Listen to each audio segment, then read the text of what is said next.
Hello, all, and welcome back to Inside the Box with Adam Bach. I am Adam Bach. This is my second show. I'm pretty excited. The last show was the sports movie fantasy draft.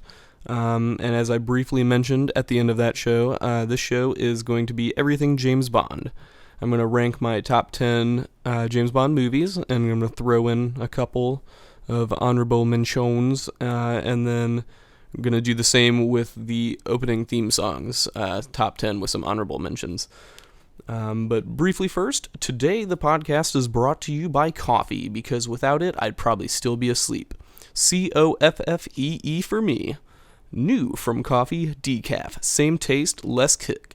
Decaf from the makers of coffee. Alright, now that we have our fake sponsor out of the way, let's get into it. I did get a little bit of feedback, and I was told that the podcast was a little bit on the long side. It was just over an hour long last week. Part of that was because I was talking, and when I saw the recording time, I was very surprised. I was like, oh wow, this is over an hour. Hopefully, people listen to it. Because I did just hear today that the average attention span of people dropped by 4 seconds. What was that noise? Sorry, just kidding. Alright, so I'm going to get right into it. I'm going to try not to have as many stammers, which I'm doing right now.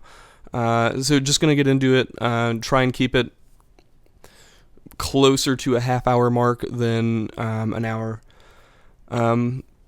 And as I said, this goes along with my blog that I do weekly.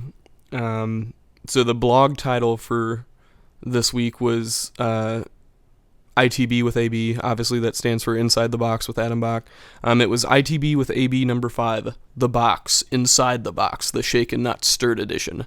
Of course, you know, that deals with James Bond because of the way he says his name, and he always drinks, you know, the Shakin Not Stirred martinis.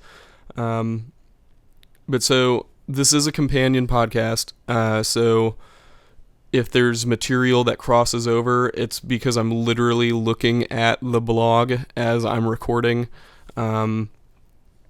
Generally, I don't write anything down for this other than my fake advertisements, like the one from the previous week, which was domyshitforme.net. Obviously, that's not a real website.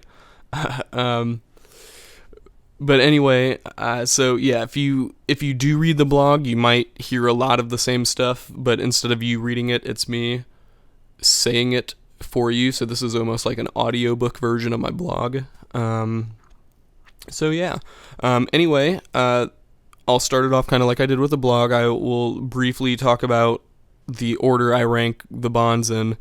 Number 6 is George Lazenby. This isn't just because he's not very good. It's also because he only did one movie. Honestly, it's really hard to judge a guy on the character when you only do it once, when everyone else did at least 2. He did On Her Majesty's Secret Service. So Sean Connery did 5. He did 5 in a row, and then was upset that he wasn't getting paid enough, and the producers let him out of his contract when he still had one more movie on the deal. So they found George Lazenby. Lazenby was a male model. Don't get me wrong, he looks the part. He does kind of look very Bond-like, but as far as his acting chops, they're not there. The rest of the movie is pretty good. It is a little bit long. Up to that point, it was the longest one, coming in at 2 hours and 20 minutes. But Lazenby,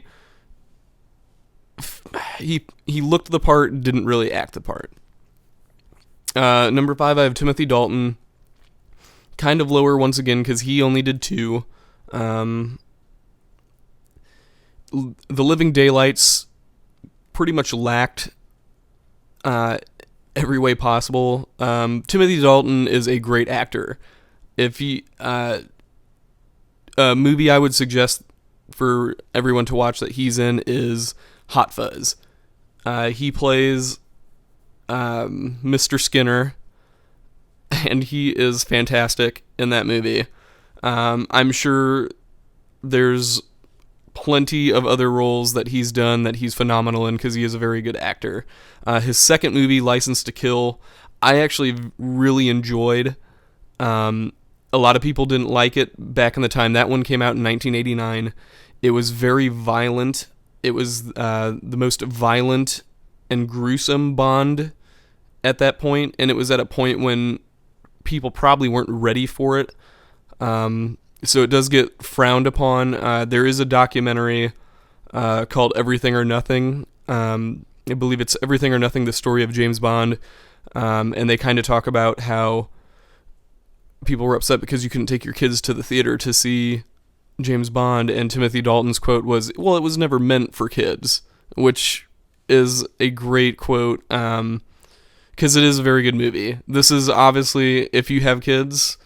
like I would say when I have kids eventually, whenever that is, this would probably be one of the last ones I show them because it is so violent. Benicio del Toro plays the henchman in the movie. He's awesome. Robert Davi is the bad guy. Also great performance. Timothy Dalton, once again, really good as kind of a kick-ass James Bond. Kind of... not on the level Daniel Craig is right now, but he was a kick-ass James Bond. Number 4 is Pierce Brosnan. Of course, he did GoldenEye, Tomorrow Never Dies, The World Is Not Enough, and Die Another Day. First 2 movies, really good. Last 2 movies, pretty bad. Die Another Day was awful. Pierce Brosnan was... So there's a podcast I listen to called James Bonding, and it's from the Nerdist Industries, and it's Matt Myra and Matt Gorley. And a way they describe Pierce Brosnan is he couldn't figure out which type of Bond he wanted to be. He kind of had elements of the Sean Connery Bond and the Roger Moore Bond. Sean Connery was more of the physical, no regard for women type of Bond, and Roger Moore was the kind of campy, jokey, sweetheart Bond in a sense. And Pierce Brosnan kind of floated. He kind of played the floaty dance with both sides of that line. Never really developed his own trademark, other than the fact that when he was in severe pain, his like lower jaw pops out, and it's weird. But Pierce Brosnan, very good in his first 2. World Is Not Enough has elements that are good. They made some odd casting choices, and then the story doesn't really hold up. And then Die Another Day is just bad. Nothing about it is good. The concept and the story are ridiculous, and Halle Berry was just really bad. And number 3, I have Roger Moore. Roger Moore did more movies than anybody else. He did Live and Let Die, The Man with the Golden Gun, The Spy Who Loved Me, Moonraker, For Your Eyes Only, Octopussy, and A View to a Kill. Now, the thing with Bonds, as a lot of the people listening to this probably know, is normally your first 2 to 3 are really good, and then after that, it's just kind of downhill. The mold worked for Connery and Roger Moore. Daniel Craig, in my opinion, all 3 of his have been strong. Obviously, Spectre is coming out in November. We'll see if he follows the mold or if he breaks it. I really hope he breaks it. But Roger Moore, Live and Let Die, great movie. Man with a Golden Gun, really good. Spy Who Loved Me was very good. Then his started to get campy after that, because obviously The Spy Who Loved Me was when they introduced Jaws, which Richard Kyle plays Jaws, and he's awesome. He, of course, was Happy Gilmore's boss in Happy Gilmore, the guy that he shoots in the head with the nail gun. He plays Jaws, one of the greatest henchmen in the franchise, even though he's absolutely ridiculous. But Roger Moore, like I said, he was less violent than the Sean Connery Bond. and that was, at that point, it had been Connery, the Lazenby fail, then Connery actually came back and did a movie, and then Roger Moore came on. In The Man with the Golden Gun, there is one scene where they kind of have Roger Moore try to be a little bit more like the Connery Bond, and it just seemed odd and weird, and he, at that point, said, I'm not doing that again. And that's when they developed him as more of the sweetheart James Bond, the guy who didn't have to be like the macho man to get with the ladies. Number 2, I have Sean Connery. Sean Connery did Dr. No, From Russia with Love, Goldfinger, Thunderball, You Only Live Twice, and then Diamonds Are Forever. Sean Connery, of course, is the original James Bond, as I've said multiple times when I was talking about Roger Moore and a few others. Sean Connery is awesome. Anyone who has never really watched the Bond franchise and then they'll see Sean Connery and they'll be like, oh man, who is this guy? Like, what is he famous for? Anyone who's seen a Bond movie that hears that just has to kind of laugh, because you know that Sean Connery was James Bond, and he was just pretty much awesome. From Russia with Love, in my opinion, is his best movie, not Goldfinger. From Russia with Love is just awesome, and he's got his most believable adversary in that one, which I'll talk about later on. And then number 1, I have Daniel Craig. I love Daniel Craig as James Bond. I know there's a lot of people that didn't want him in the role when he was announced, but he's been awesome. Movies are Casino Royale, Quantum of Solace, Skyfall, and then he's got Spectre coming out at the end of this year. He's just... If you want to see a scene that defines a way someone's going to play a character, especially if it's a character that's been played before, in Casino Royale, in the opening scene, when Bond is chasing the parkour guy through the construction site, and the parkour guy like jumps through the little tiny window that's like cut out in the drywall, and then Bond just barrels through the wall and like breaks down the wall. That is like the perfect definition of the way Daniel Craig plays James Bond. He is physical. And honestly, I still find him a little bit funny. There's certain things he does that are really funny. No one does the quippy one-liners like Sean Connery did. But yeah, Daniel Craig's my number 1. I'm going to go ahead and move on to the... At the blog, in the blog, this part is referred to as the movie box because it's where I talk about the actual movies. So I just give a brief spiel on James Bond, which is, he's a British MI6 agent, and he first came to the big screen in 1962 for the film Dr. No. The character was created by Ian Fleming in 1953 and had appeared in 9 novels before the first movie was made, but has done 14 books total. Those are just the Ian Fleming books. There's other books out there. There's Young Bond. There's books that tie in with some of the Pierce Brosnan movies. But yeah, and then, so this year marks the 24th appearance of the character in a feature film. That's Spectre with Daniel Craig, directed by Sam Mendes, who, of course, did Skyfall. Now I do say 24, but it is actually 26. There was an original Casino Royale, I want to say either in the 40s or 50s. I'd have to look it up again, but I'm not sure. And then there was Never Say Never Again, which saw Sean Connery coming back to the franchise while Roger Moore was still doing James Bond. Both of those are non-Eon productions. Eon is the company that produces all the James Bond, most of the James Bond films. There was a pretty substantial lawsuit between characters for the movie Thunderball. And so Never Say Never Again is a remake of Thunderball done like 20 years later. It was like 82 or something like that. But yeah, so I'm going to go ahead and rate my top 10 James Bond movies. Coming in at number 10, I have The Spy Who Loved Me from 1977.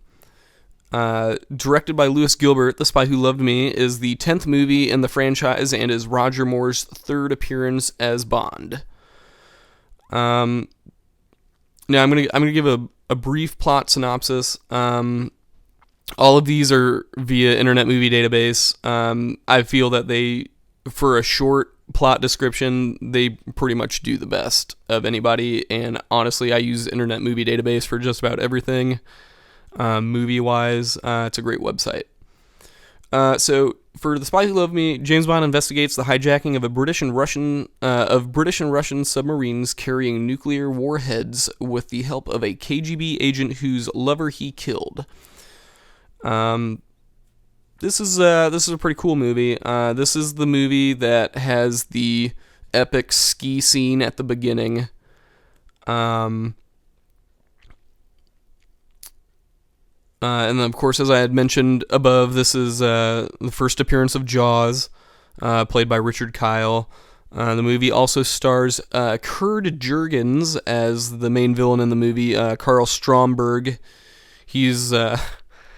He builds Atlantis, which is like his lair, and it's kind of like the Legion of Doom from the old school Super Friends, where it like comes up out of the water, and he basically steals like the nuclear missiles to like cause people to have to live in the water. It's been a while since I've seen this one. I'm currently rewatching all the movies in order, and I just finished Diamonds Are Forever, so I'm actually not caught up to a lot of the movies on my top 10 list.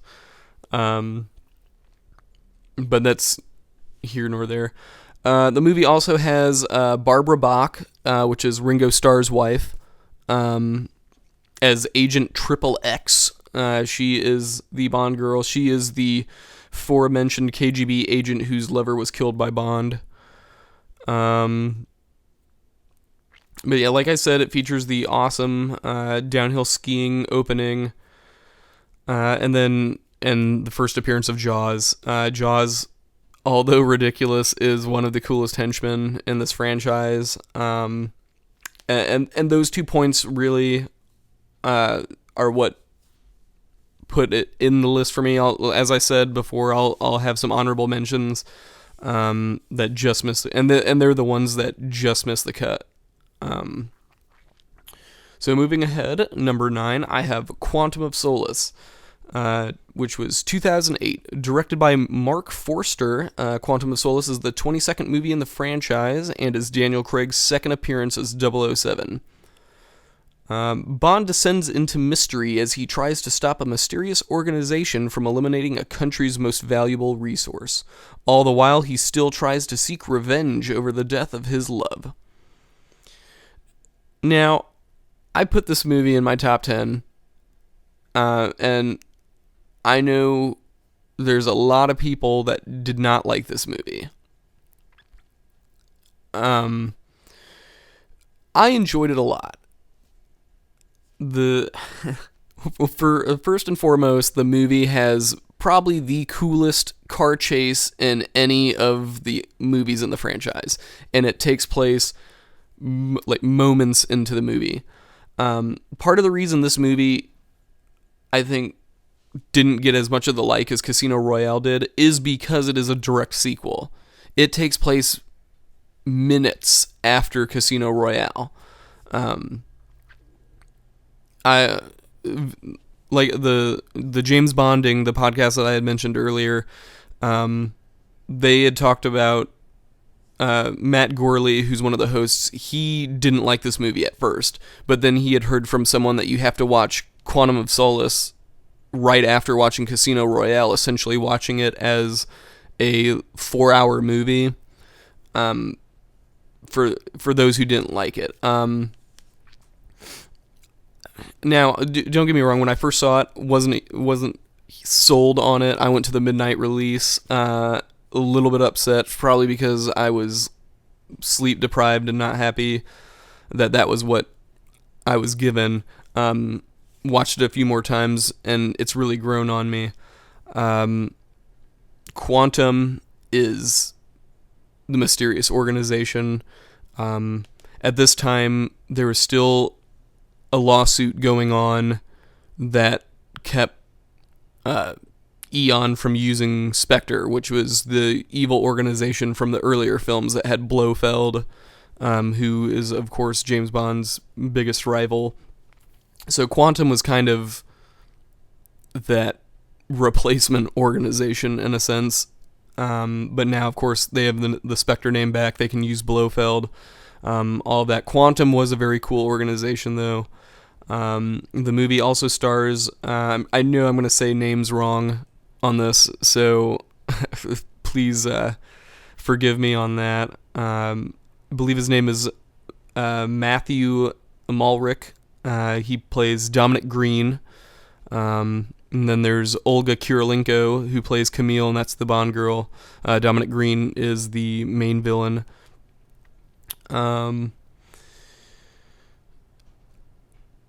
But yeah, I mean, yeah, it's one of those ones, the more I've watched it, the more I've enjoyed it, and it does really help watching Casino Royale and Quantum back to back, because it is a continued story, which is really the only time in the series that there's been a direct sequel.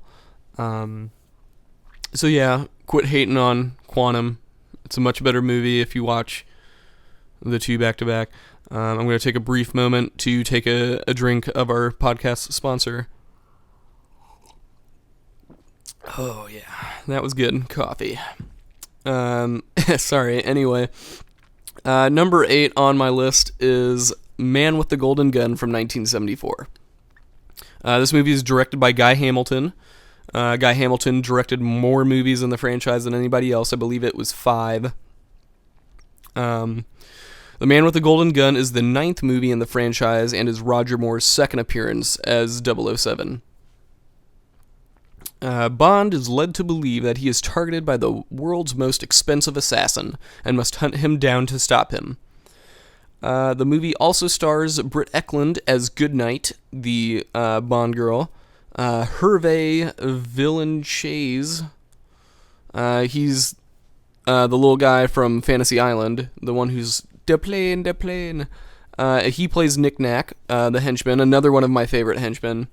And then Christopher Lee, Christopher Lee, awesome as one of my favorite villains, Francisco Scaramanga, the Man with the Golden Gun. The dude is awesome. Of course, Lord of the Rings franchise. Plays Willy Wonka's dad in the awful Tim Burton telling of Charlie and the Chocolate Factory. Christopher Lee, Dracula. He's just awesome as the world's most expensive assassin, the Man with the Golden Gun, Francisco Scaramanga. This is one of the movies I watched a lot when I was younger. Saying I'm almost 27, so saying I'm younger, I was probably like 12, so not that long ago. This one always seemed to be the one that was on when I would watch the holiday marathons.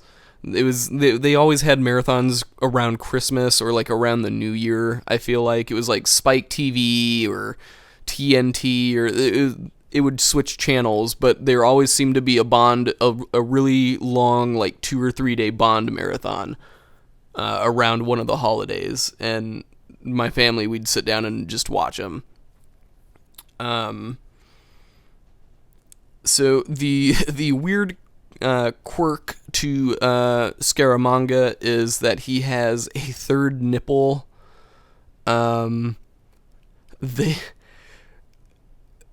They pointed out maybe too much. Obviously, like, there's one point where Bond is going undercover as him, so he's even wearing a fake one. And it's very odd, and it's a strange character quirk. And then Nick Nack is ridiculous. He's a little person. Like I said, he's one of the best henchmen in the movie. He is goofy and super murderous. And like Knick Knack and Scaramanga combined as like a duo is just insane, and it's really enjoyable to watch. I really like Man with the Golden Gun. Number 7 is Tomorrow Never Dies from 1997. Directed by Roger Spotswood, Tomorrow Never Dies is the 18th film in the franchise and is Pierce Brosnan's second appearance as James. James Bond heads to stop a media mogul's plan to induce war between China and the UK in order to obtain exclusive global media coverage. The movie also stars Jonathan Pryce as Elliot Carver, the main villain, Michelle Yeoh as Wei Lin, and Terry Hatcher as Paris Carver. I feel like I can confidently say I watched this one more than any other Bond movie. My parents had recorded this movie on a VHS, and me and my brother would watch this movie a lot. This movie, I feel, kind of gets overlooked. There's a lot of hate towards Pierce Brosnan in the role. After he did because GoldenEye was very good, and then there's the rest of his stuff. I love Tomorrow Never Dies. I would almost put Tomorrow Never Dies on even level with GoldenEye. Jonathan Pierce as Elliot Carver is awesome as the main bad guy. He for like such kind of a basic plan of just like he owns his own newspaper and like a global news thing, and like just for his plan is like, I'm just gonna like start a war so I can get like the first coverage on it. It's ridiculous, but it's really funny, and he is good. He's kind of on. He's not, obviously you can't be on Christopher Walken level because Christopher Walken's on his own level, but Jonathan Pryce nears the Christopher Walken ridiculousness level of a Bond villain with how kind of odd his plan is. Because it seems very basic when you look at his plan compared to other villains. Michelle Yeoh plays a Chinese secret agent, Wei Lin. She might be top 3 of the most kick-ass good Bond girls. Obviously, there's good and bad. I believe the bad are also known as femme fatale. Wei Lin kicks ass in this movie. She almost tops Bond. And I mean, it's really fun to watch. The big thing I really enjoy in this movie is the motorcycle chase scene where, like, it's ridiculous. Like, Bond and Wei Lin are handcuffed, and they have to ride the motorcycle in an odd way that, like, the one person can have both hands on the handlebars. And they switch spots and all this crazy stuff, and then they're getting chased by a helicopter. And it ends with them, like, jumping over the helicopter. It's really awesome. I would put it up there. It would probably be in my top 10 chase scenes, maybe top 5 chase scenes in a Bond film. But yeah. So anyway, number 6. Number 6 is GoldenEye, or sorry, not GoldenEye. Number 6 is Goldfinger, from 1964, directed by Guy Hamilton. Goldfinger is the 3rd film in the franchise and is Sean Connery's 3rd appearance in the role of James Bond. Investigating a gold magnate's smuggling, James Bond uncovers a plot to contaminate the Fort Knox gold reserve.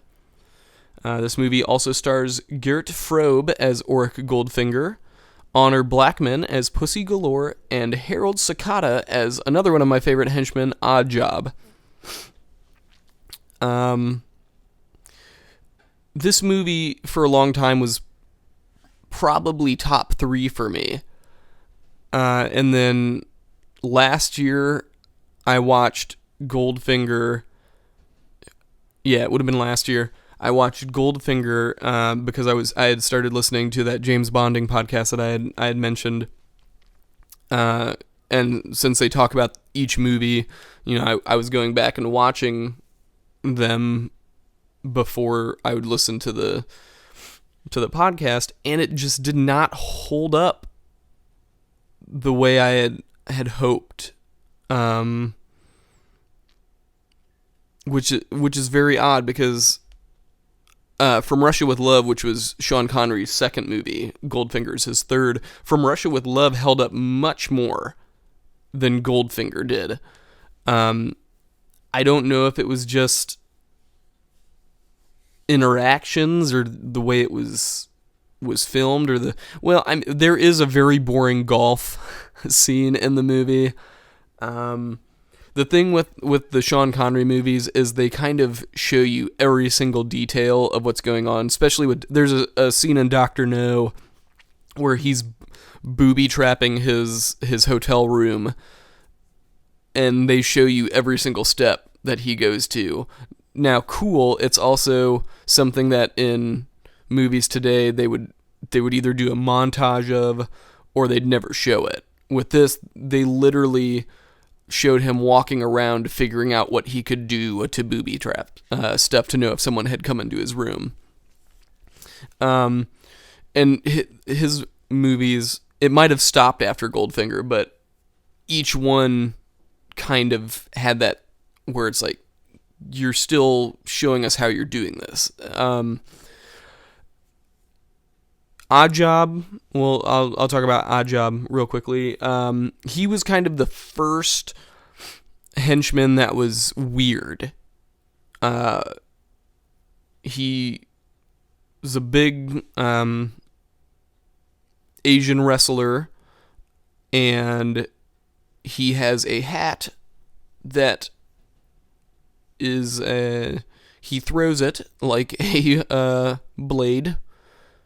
He throws it and he kills people with it. It also at the end comes back and does him in. I won't specify how for those who haven't seen it. But Odd Job is very, very fun. He doesn't really talk. Makes weird laughs and smiles and smirks and generally emotionless face. So he's a pretty good henchman. Garrett Frobe, who's Auric Goldfinger, he is very good. He of course has the famous line when they're about to cut Bond in half with a laser, when Bond asks, "Do you expect me to talk?" And he's like, "No, Mr. Bond, I expect you to die." That's one of the most popular lines in the franchise, in my opinion. But what I did hear is that apparently Orson Welles was the first actor they asked to play the role, and I think that would have been very interesting.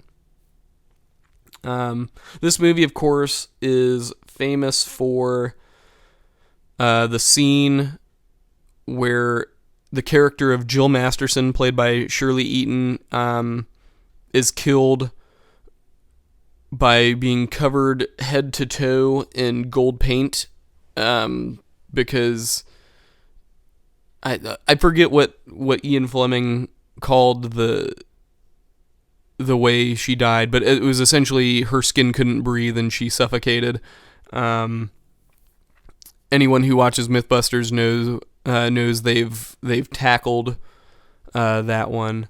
So that was when you see that movie for the first time and you see that scene, you're like, oh, wow. So it's pretty shocking. Number 5, we have GoldenEye. From 1995, directed by Martin Campbell, GoldenEye is the 17th film in the franchise and is Pierce Brosnan's first appearance as James Bond. Bond teams up with the lone survivor of a destroyed Russian research center to stop the hijacking of a nuclear space weapon by a fellow agent believed to be dead. The movie also stars Mr. Death himself, Sean Bean, as Alec Trevelyan, Isabella Scorupco as Natalia Simonova, and Famke Jensen as Xenia Onatop. The opening to this movie is awesome. The James Bond franchise hadn't had a movie in 6 years. This movie came out in 95. The previous one was License to Kill in 1989. 6 years. They had to do something with a bang. And they sure did. Awesome. Bond's up on a dam. And bungee jumps down. The movie, though, that opening also features probably the most unfortunate way to die, and that's on the toilet. And Bond kills a Russian guard who just happens to be sitting on the toilet. I think he might be going in there for a smoke break, though, but still, you're on the toilet. It seems like a really awful way to die.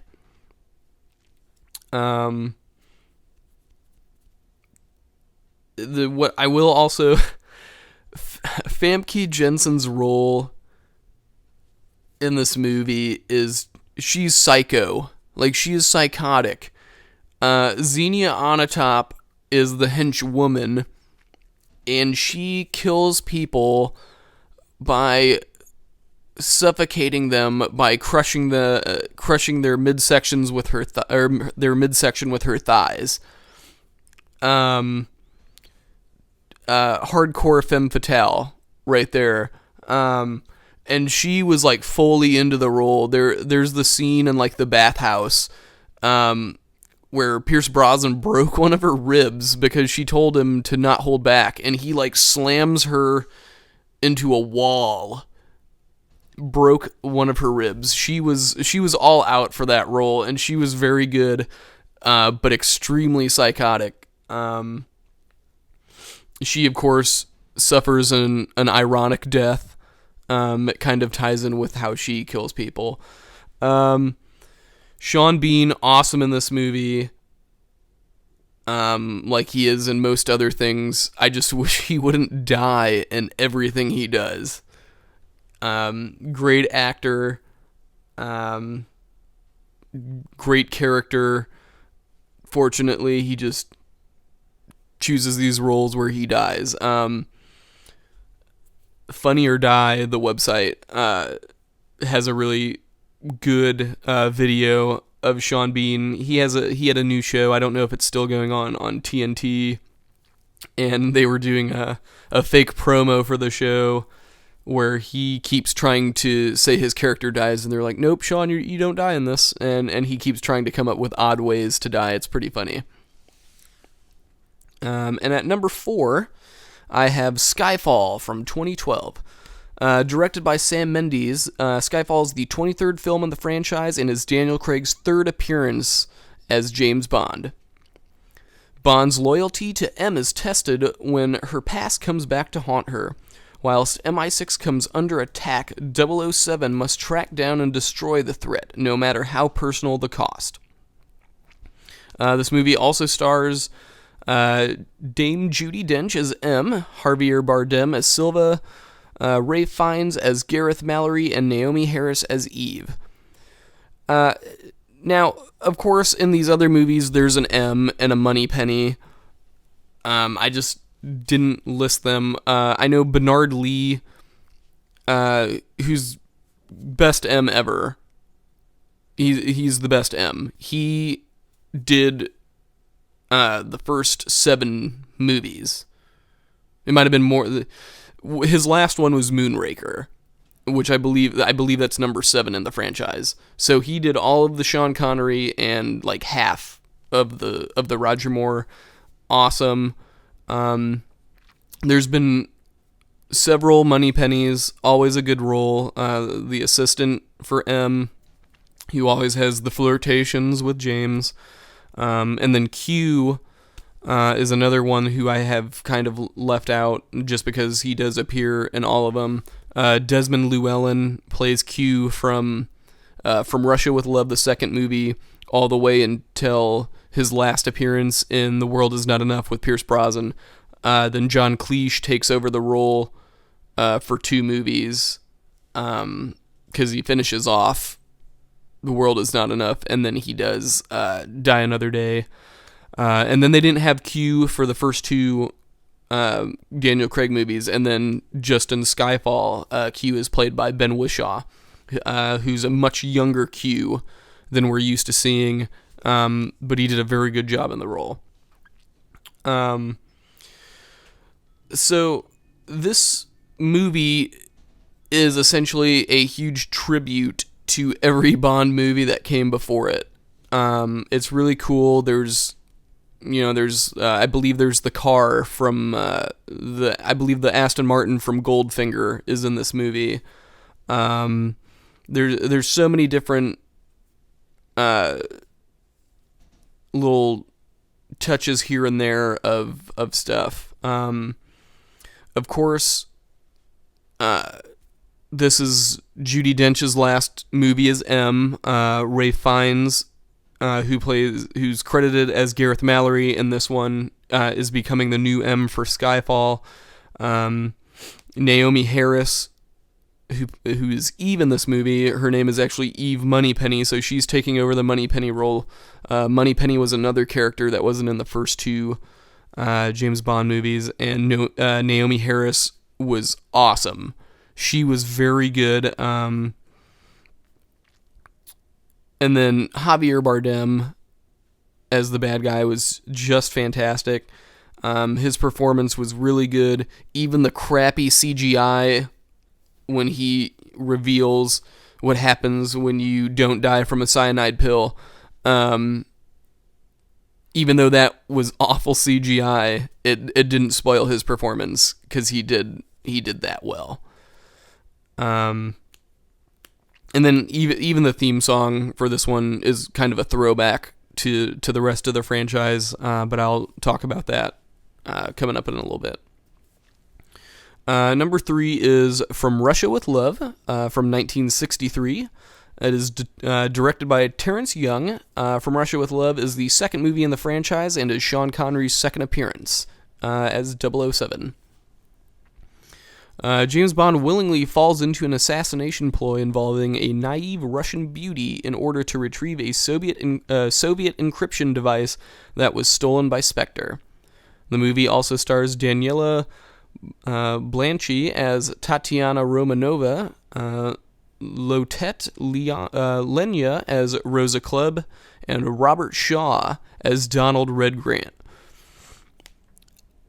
Red Grant is the prototype of strong kind of, I guess Aryan would be the best way to place it. Strong Aryan-looking henchman. He set that bar. Of course, Robert Shaw would go on to play Quint in Jaws. But his role as Grant in this movie is awesome. He is probably the most believable adversary that Sean Connery faces off in any of his movies. He's a little bit bigger than Connery, but not to the point where it's ridiculous, like with Odd Job or Jaws. Even though Jaws was Roger Moore, not Sean Connery. Grant is the reason for me that this movie is number 3. Without that character, or maybe with a different actor playing that character and not doing as good of a job, the movie probably falls out of the top 5. But he is awesome. He is so good. The train scene in this movie is phenomenal. When Grant and 007 finally have their showdown. From Russia with Love, number 3. You still don't see Blofeld's face in this one. You basically, in the Sean Connery movies, Dr. No, you hear about Spectre. Then, and From Russia with Love here, You see the back of his head and his hands. Then in Goldfinger, there's no mention of it. And then number 4 is You Only Live Twice, and Donald Pleasance plays Blofeld, he just does an awesome job in the role. So you still don't quite see Blofeld yet. Or excuse me, number 4 is not. Number 4 is Thunderball. You still don't see him, but you see number 2, which is Emilio Largo, and then number 5 you see Blofeld. Okay. Now that I just embarrassed myself talking about James Bond movies, number 2 is going to be Live and Let Die from 1973, directed by Guy Hamilton. There's that name again. This is the third Guy Hamilton movie on my list. Live and Let Die is the 8th film in the franchise and is Roger Moore's first appearance as Mr. Bond. 007 is sent to stop a diabolically brilliant heroin magnate armed with a complex organization and a reliable psychic tarot card reader. This movie also stars Yaphet Kotto as Dr. Kananga and Mr. Big, and Jane Seymour in her first role as Solitaire. This movie features one of the most ridiculous deaths in a Bond movie for the villain. Yaphet Kotto, who's the bad guy, Mr. Big, Bond essentially makes him swallow a compressed air capsule, and then it, blows him up into a huge balloon, and he explodes. It is absolutely ridiculous. Other than that, this movie might be a perfect movie. It's very weird and odd. There's voodoo elements. The movie takes place in New Orleans.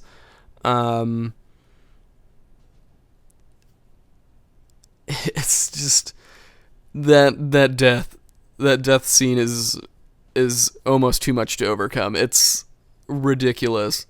Jane Seymour is great in the movie as Solitaire. She's the tarot card reader.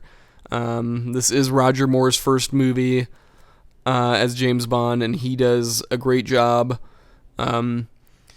Interesting fact that I learned is that Roger Moore was actually a year older than Sean Connery was when he took over the role. He was, I think I heard he was 45 when he did Live and Let Die, and he was 57 when he finished his run. So he was pretty old. And then number 1 is Casino Royale from 2006. Directed by Martin Campbell, Casino Royale is the 21st film in the franchise and is Daniel Craig's first appearance as Bond.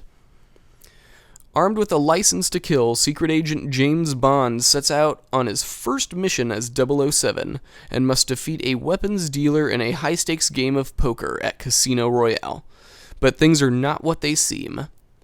The movie also stars Ava Green as Vesper Lynd, Mads Mikkelsen as Le Chiffre, and Jeffrey Wright as Felix Leiter. Felix Leiter, once again, is another character that makes tons of appearances through the movies. He's probably had more actors play him than actors that have played James Bond. He's a U.S. CIA, or he's an American CIA agent.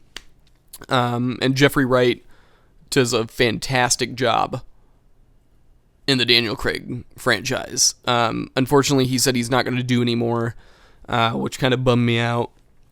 But yeah, I just wanted to briefly mention him because he is very good. Mads Mikkelsen, Le Chiffre, hands down, probably definitely top 5 bad guys for me, probably top 3. He, of course, is playing Hannibal Lecter right now on the TV show Hannibal. Awesome actor. He is fantastic. Ava Green as Vesper Lynd was phenomenal. She plays the role so well. And then her chemistry with Daniel Craig in the movie is super believable. It's so good. And then Daniel Craig, this is his first movie. There's a lot of people who didn't like him when they first announced it. It was like, oh, James Bond can't be blonde. Just watch the opening.